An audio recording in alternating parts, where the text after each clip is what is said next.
تراویح میں ایک سلام سے 4 رکعت پڑھنا، اس کا کیا حکم ہے؟ چنانچہ اگر ایک سلام سے 4 رکعتیں پڑھی اور دوسری رکعت پر قاعدہ کیا تو اس صورت میں چاروں رکعت صحیح ہو گئی۔ اگر ایک سلام سے 4 رکعتیں پڑھی اور درمیان میں دوسری رکعت پر بیٹھنے کے بعد دوسری رکعت پوری کرنے کے بعد تیسری پر اٹھنے سے پہلے قاعدہ نہیں کیا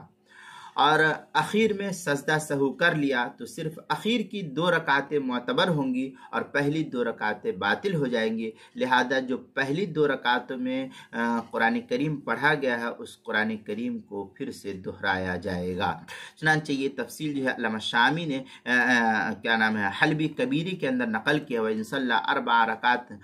بِتَسْلِیمَةٍ وَاحِدَةٍ وَالْحَالُ أَنَّهُ لَمْ يَقُعُدْ، اس طریقے کی عبارت کافی تفصیلی بحث کے ساتھ جو ہے حلبی کبیری کے صفحہ 408، امداد الفتاوی حاشیہ اس کے صفحہ 400 پہلی جلد صفحہ 497 498، محشی حضرت مولانا مفتی سعید صاحب پالن پوری رحمۃ اللہ علیہ۔ فتاوی شامی کے اندر ہے